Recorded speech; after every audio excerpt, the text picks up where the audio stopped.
So I'm Dan. I'm Jesse's husband. I'm not the barista. I may be after this event though. You could be a good one. I could be a good one. But I just thought it would be cool, just good to give you guys a bit of a understanding as to why I'm here.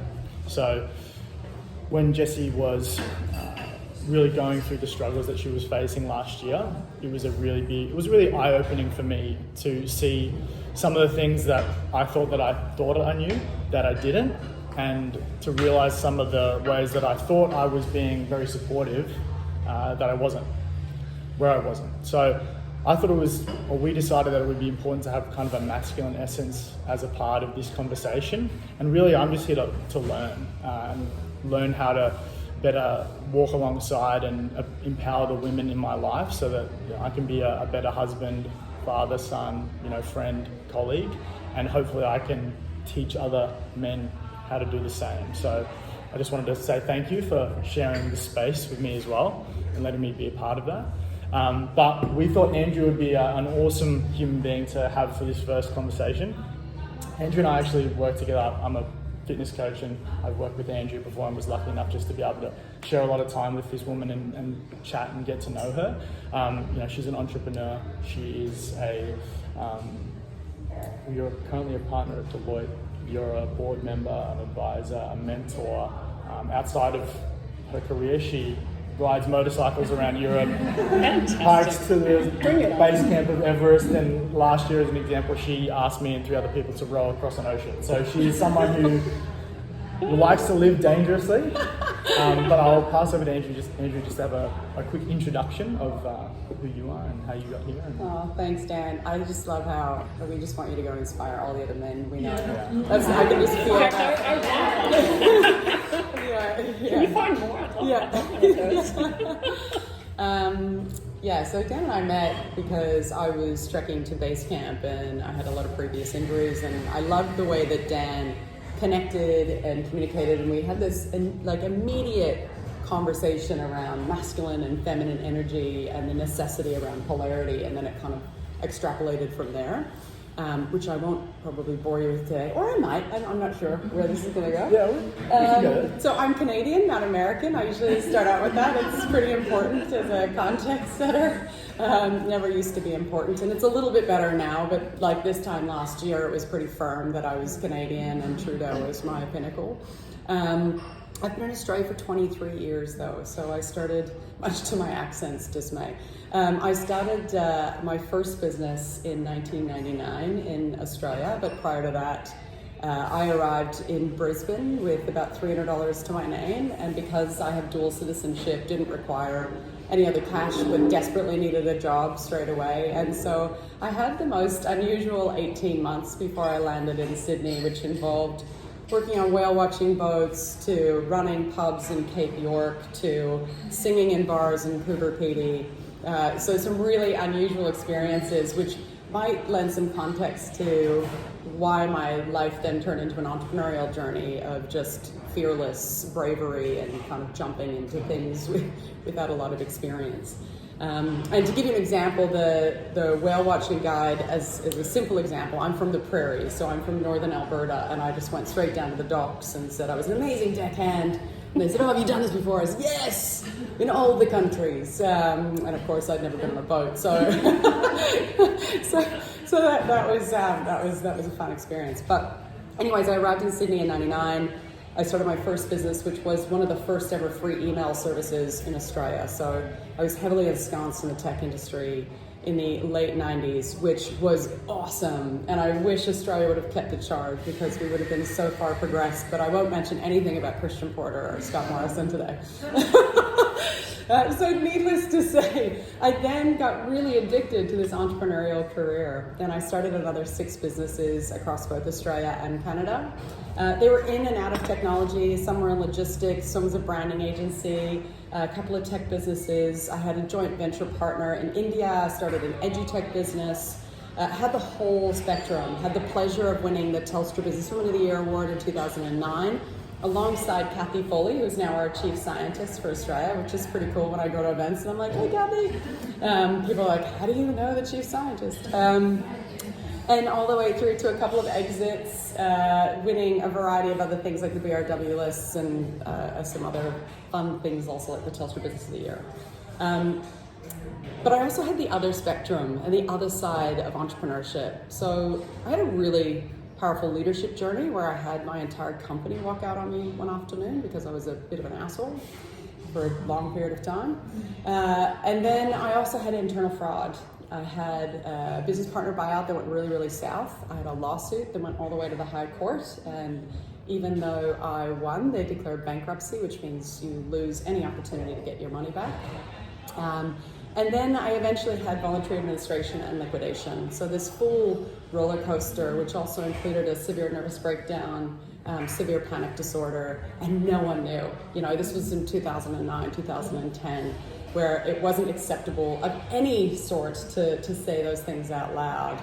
And I kept going. The business was growing 150% per annum, and not necessarily the wisest choice, but kind of a testament to actually life just changes, it doesn't stop, and I think that was a lesson that wasn't being shared at that point. From 2014 to 2016, I sold everything I owned. I was married at the time, and I flew to Canada, and I bought a caravan, and we traveled mostly around North America in a caravan. It was a fancy caravan. It was 32 feet long, and all the sides slid out. It was bigger than most apartments in Australia. But I also did another 6 countries where I worked in ashrams and lived in ashrams and worked with meditation specialists and gurus, and just was trying to get over shame and guilt and fear and ego, I think are probably the big ones. And I can't even tell you how many books, I can't tell you how many coaching sessions and therapists and conversations I had and tears I shed and victims I held in my own head of situations. And then I came back thinking, right, I've sold my life, I've solved it, right? And I've completely got rid of all the demons. And I then had, full midlife crisis, left my husband, went to Burning Man, got a motorcycle license, came back to Australia, I was living in a hotel, having the best life.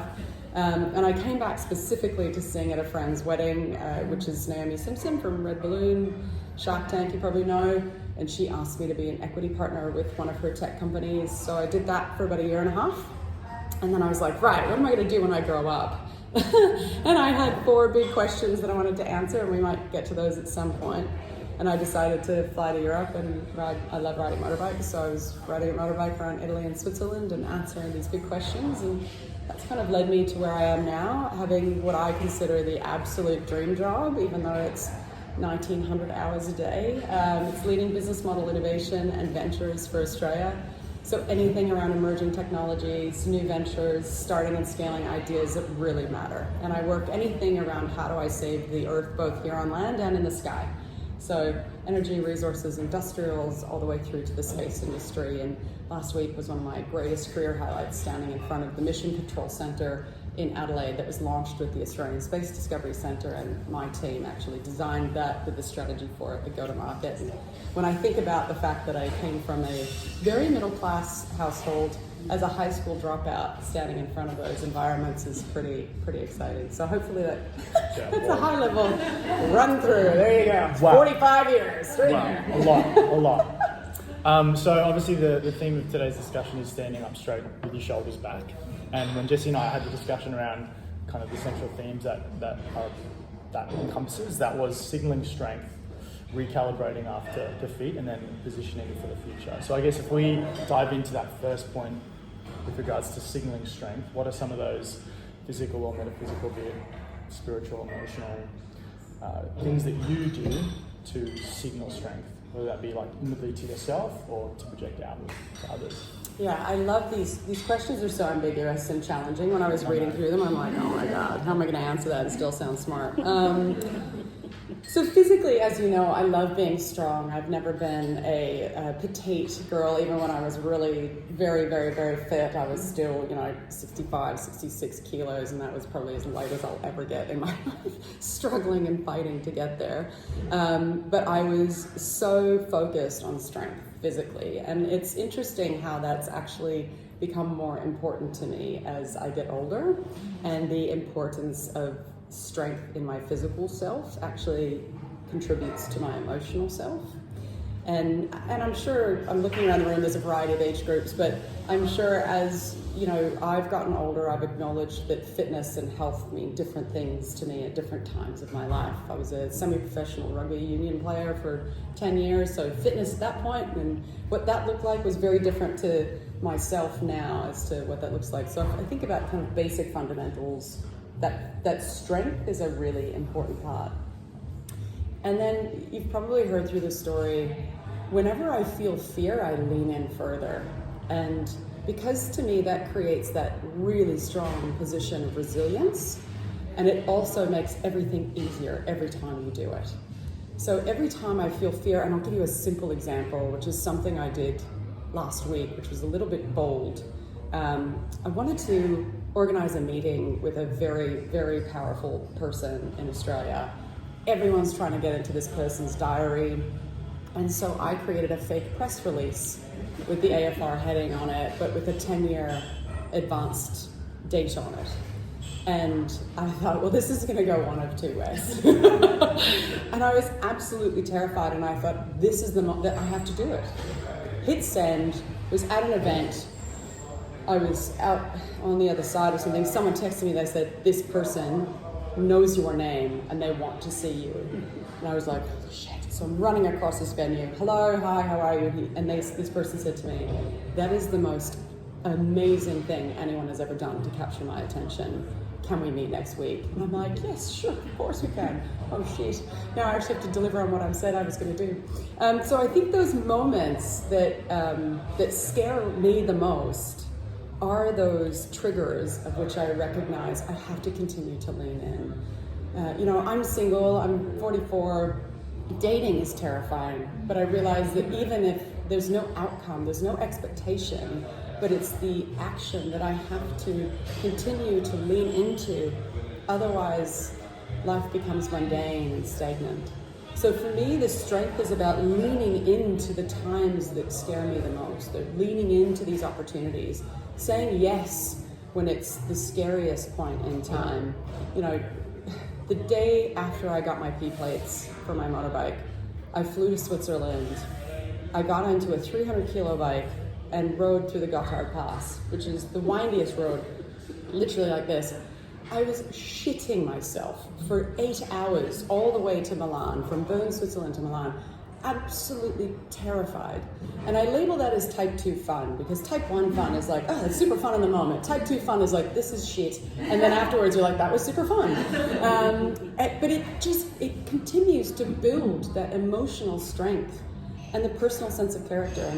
And my partner and I split up a few months ago, and he took every stick of furniture and you decide what arguments you're going to have about what, but then I refurnished the entire apartment and I built every single piece of furniture by myself, like Alan Keith the shit out of that place. And all of my friends were like, just get an Airtasker. I was so poised about, I want to rebuild this on my own. I want to know that every step of this was a choice I made with an emotionally intelligent discussion, with an emotionally intelligent position, and then a choice to rebuild in my fashion that built that additional sense of capability. I'm capable, yes, I can hire someone, but the capability that almost continually going back to that muscle, I think is, I'm answering this question so long. No, you're just taking through all. Hopefully that's kind of answering the thought process. I think, like the notion of the obstacle being the way and leaning in, and Jesse uses it a lot in Dare to be dangerous, and that's some very, very good examples of how you dare to be dangerous. But I think just on that, we've talked a lot about values, you and I, right? And it was probably only around my mid-30s that I realized how valuable those were as a North Star, and then a revisit point. And so I'm really clear, like adventure is my number one value, no surprise. Adaptability is my second value. Contribution is my third, and then give a shit if you put it on a CV.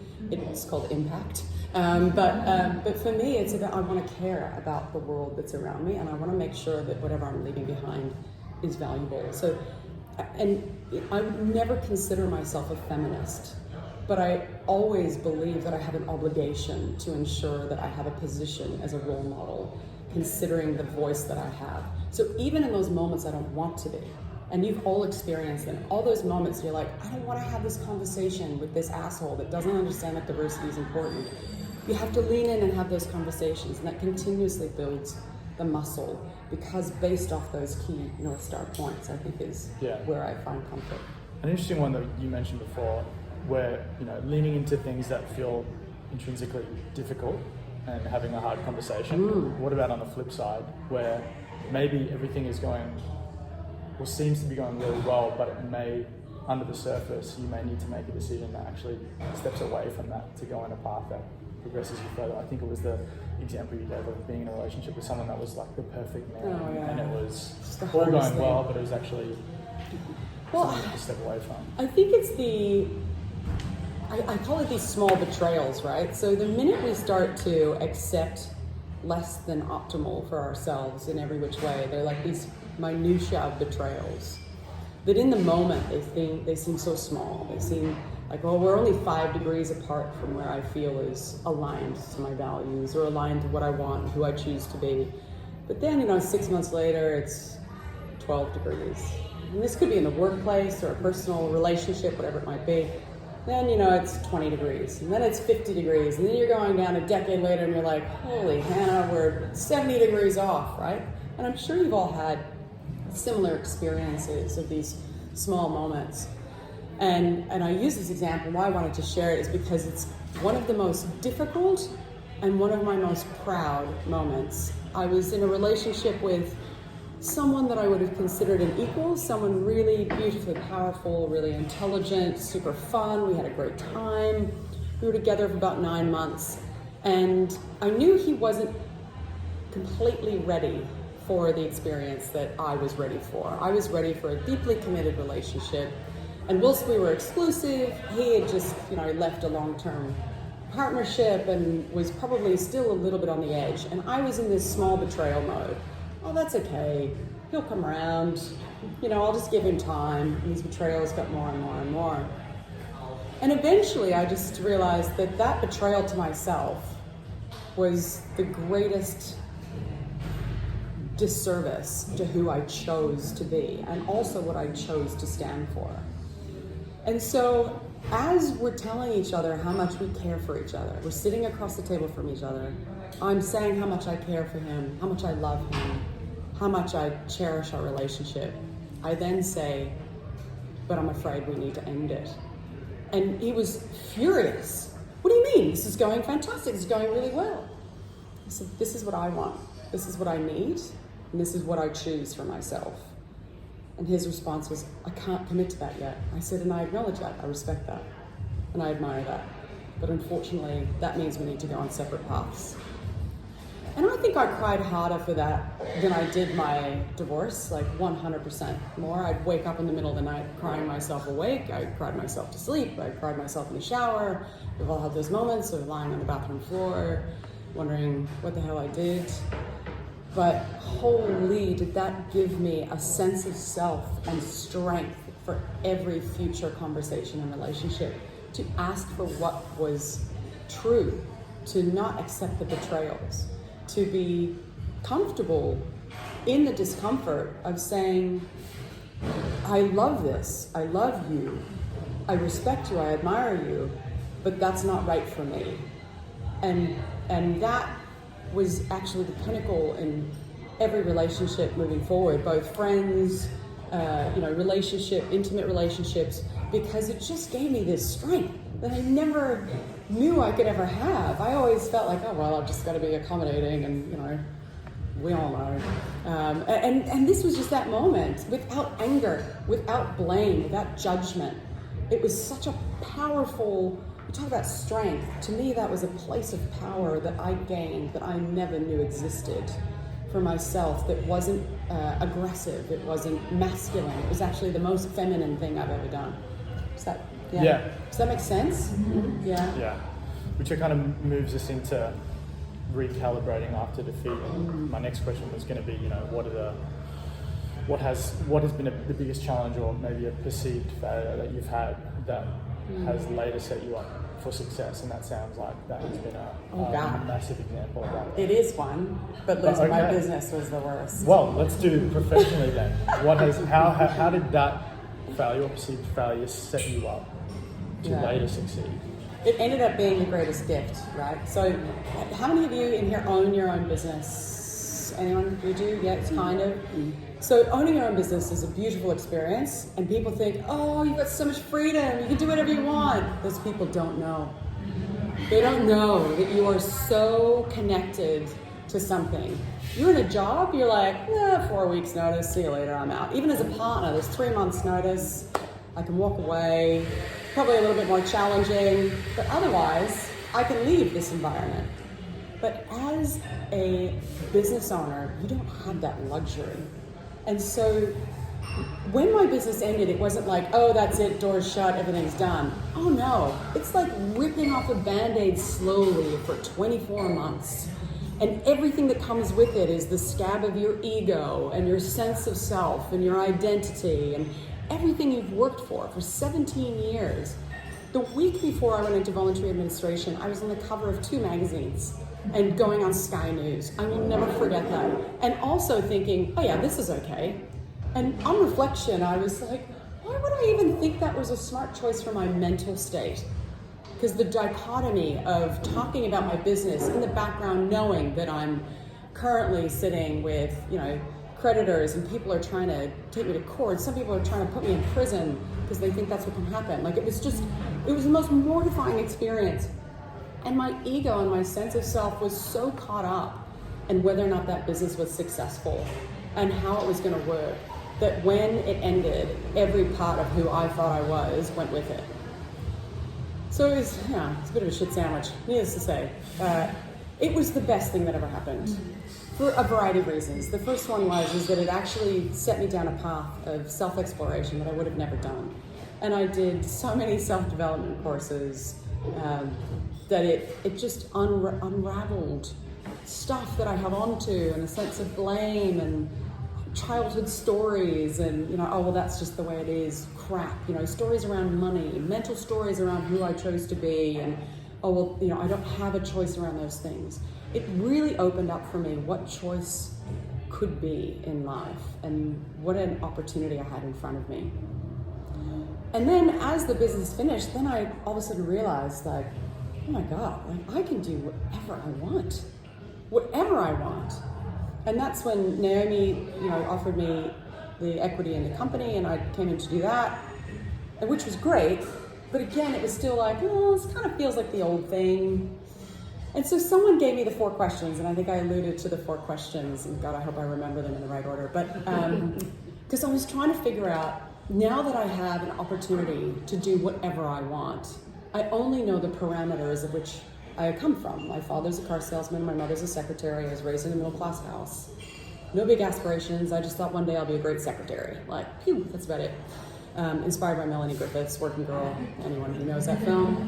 And so it was interesting to sit back with these 4 questions, and the first one was, what does the second half of your life look like?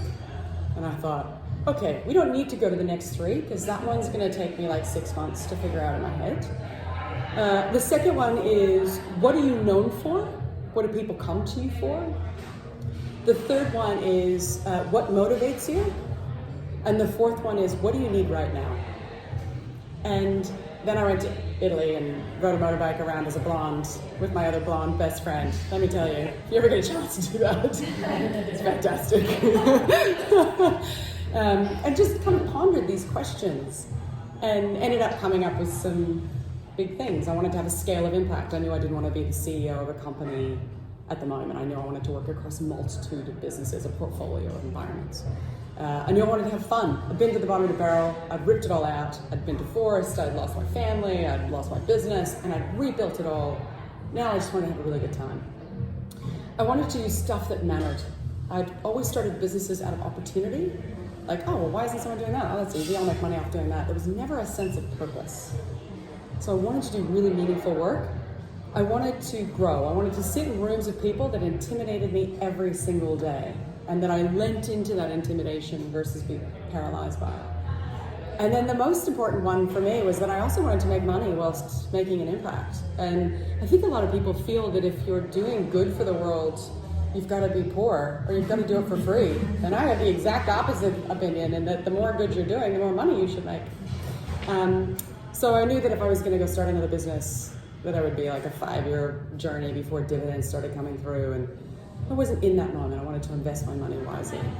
But because I'd had all this step up of losing everything, of ripping out the ego, I lost, every single dollar, sold every single piece of furniture, cleared all the debt, left my husband.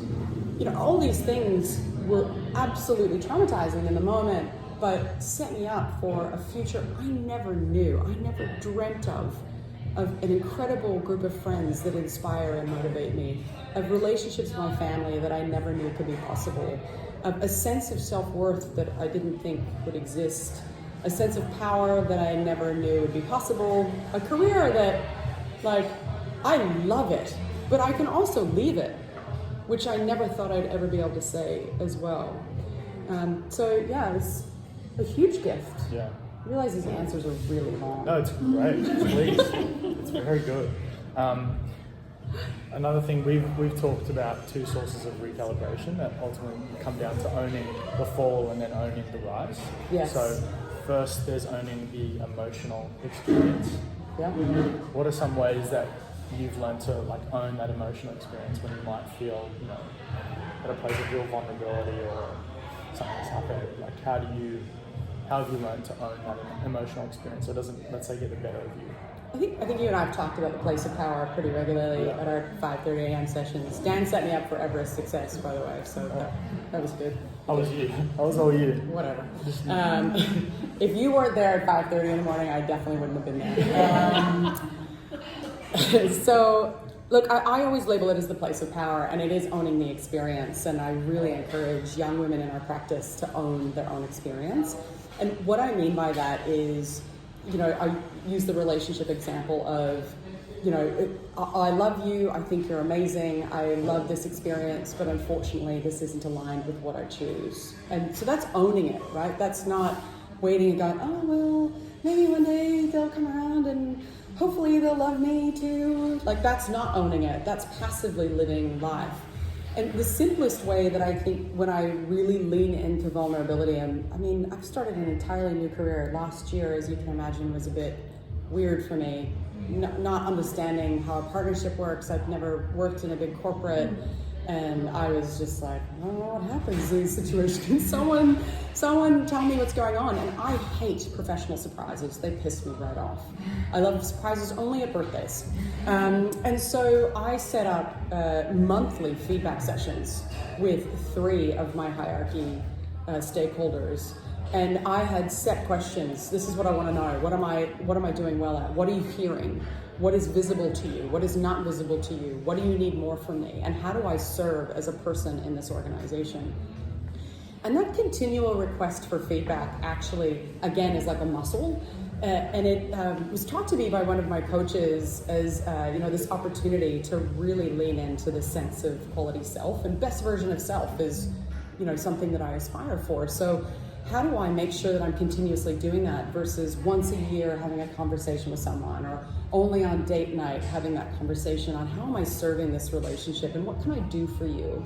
To me, those conversations are owning it, because you're owning your relationship, you're owning your marriage, you're owning your professional career, because you're having, and again, opinions are like assholes, right? Everyone's got one. So when you hear the feedback, it is then, again, your choice as to how you apply it.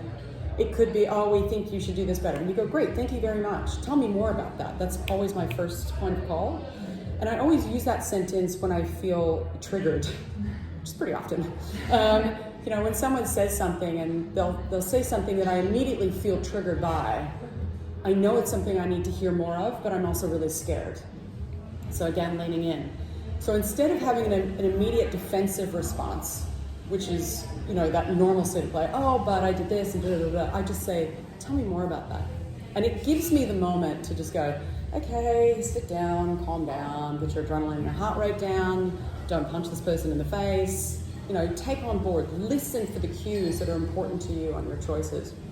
So I always label it as that place of power because it's owning my experience. And I'm also not letting emotions drive those discussions, nor am I letting them drive those decisions. So, people say, oh, you made me feel that way, or they made me do that. No one can make you do anything. Harsh reality. It is entirely your choice. Week before Christmas last year, I don't know what was going on with the planets and the moons and the energy and whatever else you want to think is going on, but I had a week where I could just see and visualize everything that was possible, and I realized that I was still standing in my own way of what was possible, and that I was still putting these blockers up of like, oh well, I don't need to make that much money, or I don't need to work on projects that big, or I don't need to go and have meetings with those people. And then I was like, it doesn't matter. Like, it really doesn't matter. What is the worst that can happen? I've had the worst that can happen pretty much in relationship and professional sense. There is nothing worse that can happen. And even then, I thought my whole world was going to crumble, and it's been the best thing. It's the only thing that CEOs and entrepreneurs want to hear about is my entire life of failure. They're like, tell me how you screwed that up so that I don't do it. That is the only thing I bring to the table. I tell stories and I talk a lot. That's it. And I just had this whole moment of the only thing that's stopping me is me. And so then I thought, well, fuck it. Let's draft the biggest, most ambitious plan for life and what that looks like. Because it's only your choice. And so owning that entire emotional sense of place of who you are and not letting the emotions drive your decisions or hold you back means that you get to choose. You get to choose if you want to row across an ocean, or if you want to start a company, or if you want to, work in a big firm, or if you want to ask for that promotion. What can happen? Say no? Okay, great, cool, thanks. That doesn't drive, oh, you didn't give me the promotion, that's it, I'm going to not do anything to this. No. That's your choice.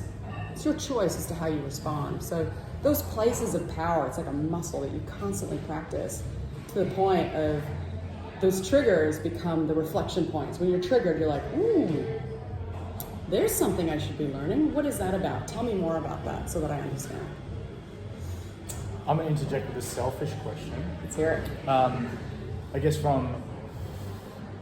vulnerability is such an important part of being able to move forward and progress. But in order to be vulnerable, you need to be in an environment where you feel safe to do so.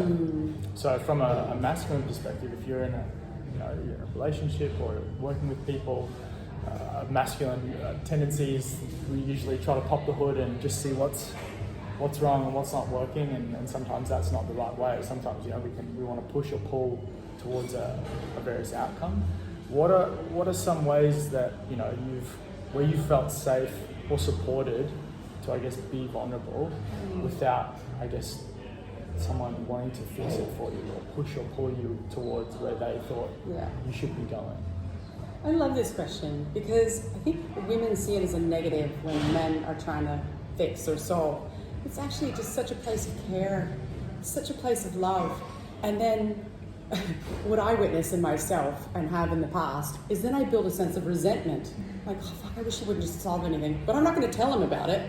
I'm not going to tell him what I want. I'm just going to get pissed off on the sidelines. So I think communication is the most challenging thing for all relationships, right?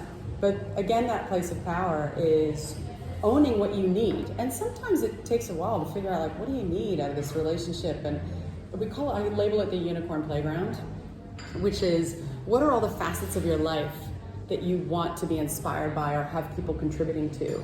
Your partner is not going to cover this whole playground, right? Like, what buckets are they going to cover for you so that there isn't an expectation that you're going to unload on them? They can't fix it, but they've got to be everything else to you. I feel sorry for men at the same time that I'm wanting to smash out the patriarchy. So there's like a bit of a dichotomy sitting in my brain. But I think it is really important for women to ask for what we want, because men are doing it out of a place of intent that is beautiful. If I was to give men advice, it would be to ask questions. Ask questions until they're exhausted. So there's a fantastic woman by the name of Alison Armstrong, You can follow her on Instagram. She's got audiobooks that are actually workshops, and she talks about men and women and the differences and how we communicate. And it's when you listen to it, you're like, oh my God, I didn't think I was that woman, but you are that woman. Oh, sorry, we're all that woman in some capacity. I'm Alison Armstrong. And you're all those men. Like there's men go through these phases of like being princes and then knights and then kings and the different things that happen. And I mean, gosh, if you're dating men in their 40s, you're probably noticing that they're going into this really big place of like trying to figure out their purpose and their life, and they're reclusive and they're trying to identify what role they play in the world. Whereas knights are like ambitious and they're trying to create their career, and princes are just like, woo, let's have a good time and figure out what's next, right? So it's, and then women we actually kind of do the flip. Once we get older, we're like, right, it's adventure time, because all of the kind of natural environments that our body has been told to do are done. So when you're smashing out 40, that's when you start to give much less fucks about things. And you just kind of get excited about life, and men are starting to go into this cave. It's this really challenging position. Anyways, Alison Armstrong talks a lot about it.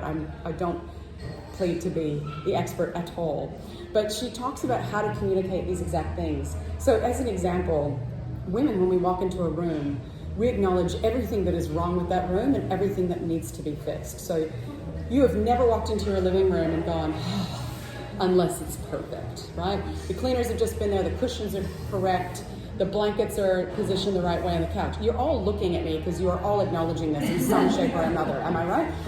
If it is not, there's like this busy little thing in your head that you're like, oh, I gotta check the cushions and the dishwasher's not emptied and there's like this little thing, right? So we're constantly, it's called diffused awareness. And men are single focused. So they go in and they go, the couch, it's clean. The rug, it's clean. They don't look at the whole thing, right? This is why diversity in the workplace is so beautifully powerful, is to have these different visions. And I'm completely generalizing. I can see Jessie nodding. Yeah. Just looking like, yes, that's... Yes. How did you get this book here? Yes, exactly, right?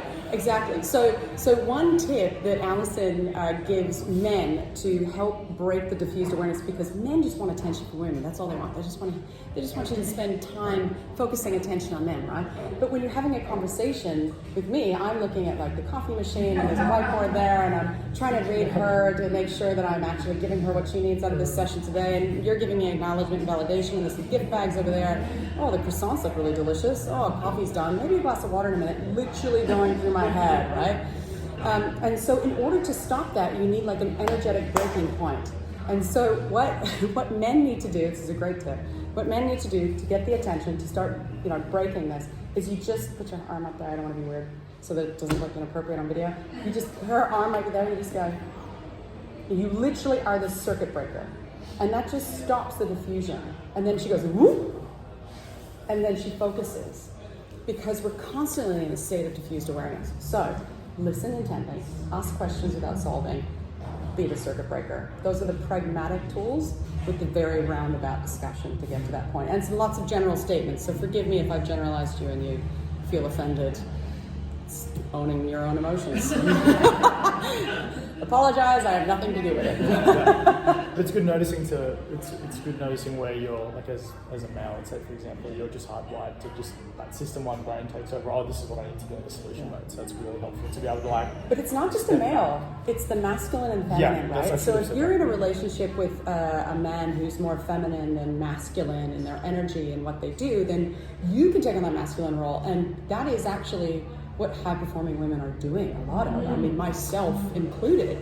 And then we become coaches, and we become bosses, and we become really fucking annoying, when actually we should just let them make mistakes. We should be letting people make their own mistakes. But it's so hard for men to do, for women to do, who are hardwired to solve problems. And my last relationship was a prime example of this. We'd ask for support, and then I'd realize that I'd go into full coaching mode. Actually, I just needed to exit stage left and let them have that part of their life, because that wasn't where I chose to play on the unicorn playground within my relationships. But I kept leaning into that because it's a safe place for me, right? That's easy. I know how to do this. This is perfect. So it's not just men, it's actually the masculine in a relationship that takes over that role of solution, that needs to just sit back, listen, ask questions, because generally we can all, why do we go to a therapist? Not for them to give us the answer, for them to ask the right questions, right? And so it's really just about asking questions and breaking the circuits. Yeah. Do you feel like women are really embracing those masculine traits, or finding it hard and it's confusing, and then being told that they shouldn't, or God, I similarly? live in such a bubble, Dan. That's probably It's so hard for me to say yes or no. Well, Yeah. no, it's just that my friends are all high-performing, either CEOs, CSOs, entrepreneurs. I'll frame it differently. Yeah. Do you think that there is a supportive environment for women to lean into masculine traits in order to be successful to whatever that means for them, or do you think they are almost shunned for it? I think both. Like, I mean, what we're seeing in Parliament is a great example, and what we're seeing in the workplace. I'm really grateful to work at Deloitte. They are very purposeful in their diversity agenda, very focused on women in the workplace, and it's a struggle. It's a real struggle to get women in, especially I sit in the strategy team, so trying to get, ex-McKinsey females, and there's no ex-McKinsey females, to be honest, because they don't have any there either.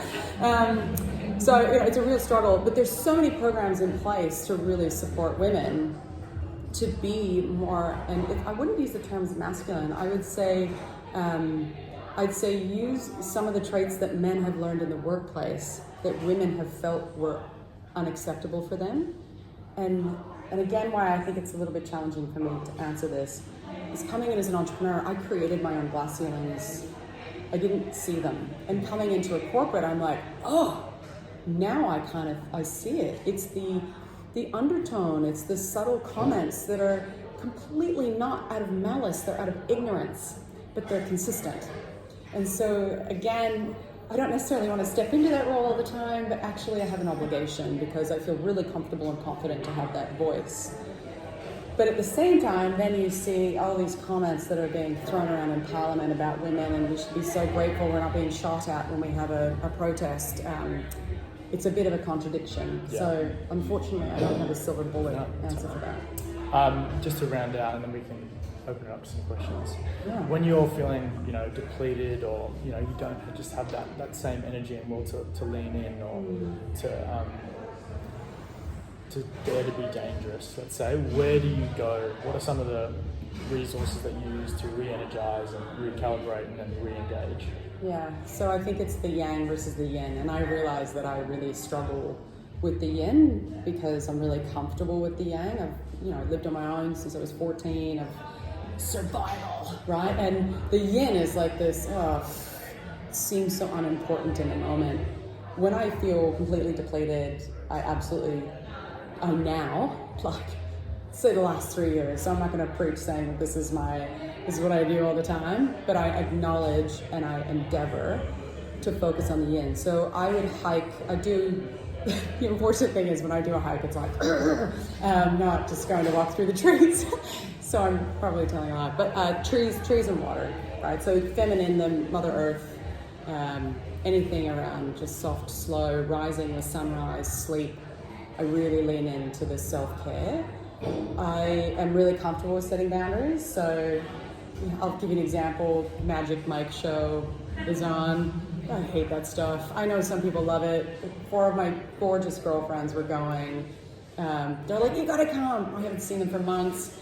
But the idea of putting that into my world for a Sunday afternoon didn't weigh up the spending time with my girlfriends.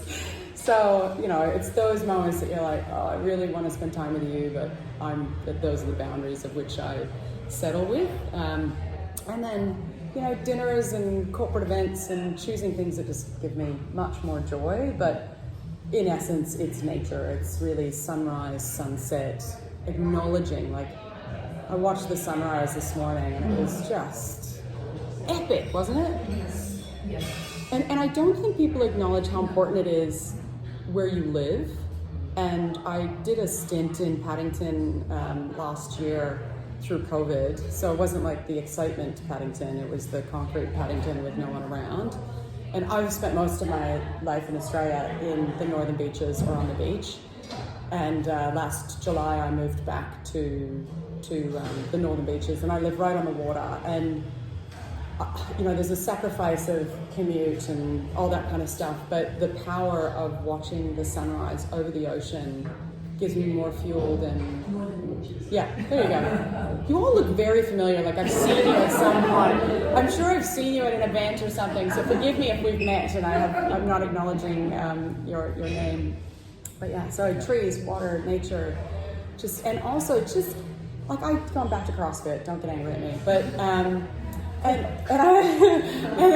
I realized that, you know, there are some days where I wake up and I just have to ask myself, like, what is it that you want today? What is it that you need? And listening to that voice and actually acknowledging that voice when I'm thinking, God, I've got 6 COVID kilos I've got to get rid of, and I should be going to the gym and I should be doing this. And the minute I say should is the minute that I go, no. It's the minute that I decide that's the day that I go for a hike. That's the day that I go and douse myself in the ocean without any purpose, with a sense of fun and a sense of frivolity, and that, you know what, that's going to be much more important holistically than anything else. Awesome. Well, thank you so much. And guys, if you have any questions that you would like to ask Andrea, then please feel free to chime in. But otherwise, thank you so much. It's been an awesome conversation. It's been a good conversation. It has. Good conversation. Yeah. Does anyone have any? Yeah. Yeah. So you were talking about having obviously like a diffused awareness. Yeah. You're seeing this. Yeah. And I often find that I have a long laundry list of things that just have to always be Yeah. done. So I'm always on, and I bring almost an intensity to things. So when you were describing, you know, having a partner being their role in terms of being a circuit breaker, what is your own circuit breaker? Like, what traits do you have for yourself when, you know, you've just got so much and you can see all these things that are going on? What do you do to just kind of go, actually, I'm just going to stop and not think about that right now? Like, do you have any techniques that you practice? Oh, God. You make it sound like I really thought about how I live these things. So the question, if you couldn't hear it on the video, was around what are those circuit breakers to break the diffused awareness. And so I acknowledge what things need to be important for me to have a safe brain. Okay, so sometimes that means working the extra 2 hours to clear some of those things on the list, but having a really honest conversation with yourself. Like, as a business owner, you will have an unending list of people you need to contact and things you need to do. Sometimes that list can wait. The only urgency that is playing is in your head. So being very clear about what is going to make or break. So that's why strategy is really important. What are the 5 things you're going to conquer in the next quarter? And are those things achieving that list? And if they're not, they're irrelevant for the time being. Right? So if I think about a professional sense, defining the strategy, in my opinion, even though I know that's what I do, but it's always been the thing that makes or breaks the ability to set a sense of boundary. And then that also can define what personal space you have around you. Like, I know for the next 2 months, now that flights are really happening again, I'm like on a plane constantly, right? You're probably facing some of that again. And so I've got friends that are asking me to do things that I would generally be like, yeah, it'd be fine, it'd be okay. And I'm acknowledging, no, this is my priority now because these are moments, this is the quarterly focus, this is what I'm doing. Personally, if I don't have a space that I feel peace in, then I actually can't necessarily relax, right? So everyone's got the bucket or the wardrobe or the closet or the door or whatever. In those moments when you don't have time, but if space is important to you, just use those things. And even Kathy Foley and I were laughing about this because she has 6 kids, FYI. 6 kids. Just think on that. And she's got more acronyms behind her name than the average human, right? AO, OAM, anyways. And I was like, how do you manage? And she said, we have a bucket at the top of the stairs where if anything is like foreign that shouldn't be in that space, it just gets chucked in the bucket. And it's funny how like those simple things to create a sense of space in those moments when you don't have the time. But I also then have those moments where it's like, if I just spend 10 minutes unloading the dishwasher, cleaning the sink, making sure the bench always has to be clean for me. Does that sound familiar? Yeah. I don't even really give a shit about if there's dishes in the sink and they're on the sink bench, but as long as they're not on the main bench, then it's like, I'm okay. And I do have a thing about making sure my living room feels like every time I walk in, I feel peace. And so I can shove all my clothes on the floor in the closet and close the door and feel okay about that, but my bed has to be made and the living room has to be saying, so as long as I can close doors to it. And so it's, again, defining what do you need to feel peace, and is it critical? Like, is it really going to make or break your life? I've got 4 of the most epic females coming over. They're very good friends of mine. Lane Beachley's one of them. The other one is the new CEO for Peloton. She was CEO for Spotify. Been a best friend of mine for like a decade. And I'm already nervous about like, holy shit, when are my cleaners coming? And my cleaners can't come next week. And I'm already thinking about like, how do I make sure that my apartment's, and then I have to consistently remind myself, no one gives a shit if my apartment's clean. So what is it that's gonna give me peace? So that when they walk in, I go, okay, I can probably say, oh, I don't mind the spare room, it's irrelevant, but the living room's clean. Women will be always the ones to talk about it. Men will never talk about this, right? But these are these important things. Okay, wow, okay, yeah. No, I do that. No, they won't. They'll be like, babe, just shove the let's dishes just get the cleaner in there. in Doesn't twice matter. a I week. don't need to clean them. I just need to shove them somewhere they can't be seen. It's fine. Yeah. Sweep it. That won't work with Jessie. No, it just won't. putting that out there. No. None of that. Any other questions? Curious on how you bring normality into your life. When you're kind of floating around in this space and having these really impressive people with you all the time, you're in this really high-powered environment, you're probably very aware though that you're probably seeing this level of society that is a very small part of it, but then you also seem like someone who really values Earth and diversity. And like, how do you let that still be a part of your life and know what a normal person goes through and, you know... I am a normal person. Yeah. But like, you're an incredibly, driven and capable and whatnot person, yet you've got to be thinking, I guess, about what is regular society and how they contribute and the struggles they go through. Like, just finding that balance. I think I'm challenged at the moment with this feeling of that a kid coming in, like, how do you balance all your friendship groups and how do you balance your interest in being a strong female and actually just understanding your mate who's got 5 kids and lives in the country and that kind of thing, and how do you bring it all together? You don't have to be perfect at everything. Yeah. The week before Christmas, my best friend, who I've ridden motorbikes around the world with, who was going to be single for the rest of her life as far as I was concerned, was never going to have a family, was going to be she was my last Mohican. My last Mohican, like, oh God, everyone over the age of 35 is going, oh. It was a film, and so you're making me feel a little bit old. But anyways, it was the last of the Mohicans. It's like the last of their kind. And she was the last friend I had that didn't have any children, that I knew could be it's Friday afternoon, do you want to go do something crazy person? And it was December 15th, and I was questioning my own relationship, and she called and she says, I've got some news. She's like, I'm pregnant, and I'm like, and I just started crying. And I didn't know if it was out of joy or like full self, oh my God, what am I going to do with my life now that I don't have my Mohican? And then 3 days later, my other very, very, very close friend, who I didn't think was going to have kids for a very long time, called me and said, I've got some news. And it was like, bang, bang. And so much gratitude for them, but then selfishly, wait a minute. And so there's these moments of, I don't understand some things that are people. I've never had children. I've made that choice a long time ago. I lean into my friends' kids' lives because I adore kids. I just never really wanted any of my own. My business was always my maternal outlet, if that makes sense. So I don't always understand. Firstly, thank you. You make me sound so impressive. But secondly, I come from pretty little. I never know how to say this because I know these things will be public. So I'll share with you perhaps the specifics off camera. But I don't come from much, and my family are still very important to me. My brother has become very successful, and I love to say this because he had 2 degrees. He went and did 2 degrees. The only person in my family who's ever gone to university, and he ended up working for me for 7 years. But I don't come from much, and so my family and my friends were chosen.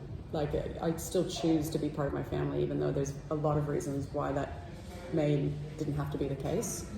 And I've chosen my friends very wisely in that I don't have a lot of time and interest that are outside of my values. So contribution is really important to me. So people that are living in an ethereal world actually aren't my people, if that makes sense. Like, I know a lot of them, and they've got really nice boats, but mostly the people that I spend like Lane's an awesome human. She just wants to contribute.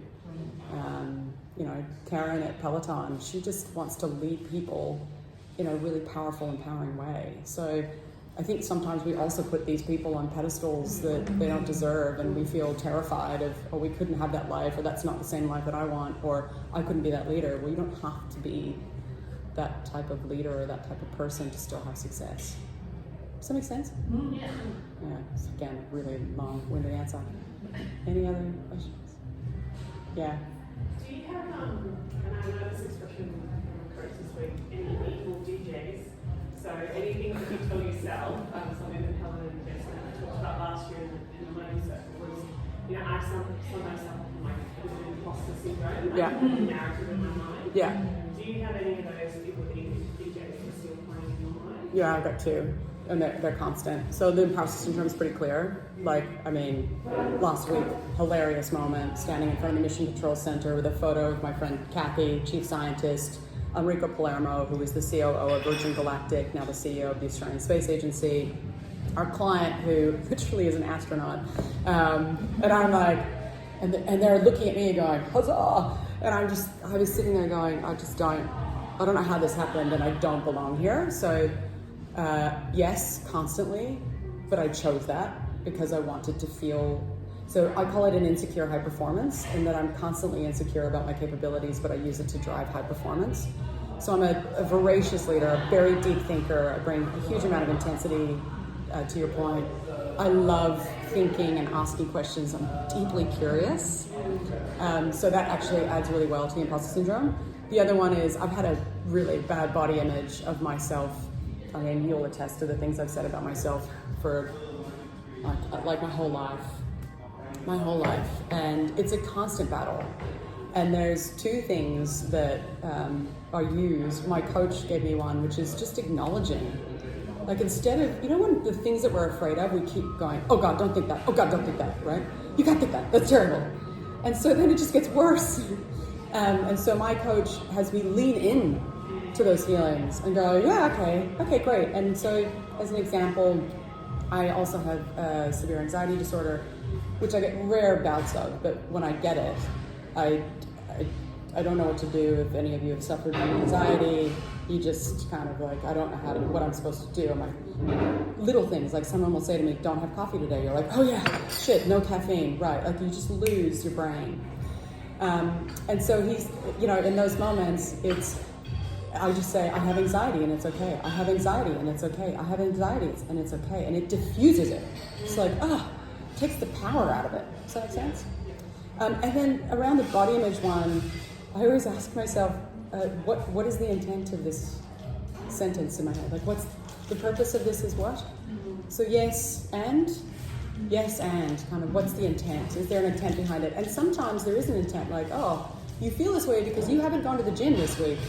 And when you go to the gym every day, you feel really good, and it really doesn't matter what size you are. And so, sometimes these are just little reminders. Instead of seeing them as bad, I lean into them and then acknowledge what I need to learn from it. And if it's the imposter syndrome, I lean in. Like, I was on this meeting with like all these super executives from Deloitte the other day, and they said, oh, can you give this person a call and tell them we'll give them this acronym, whatever the word was. It was like, NEIBO by Friday. And I'm like, sure.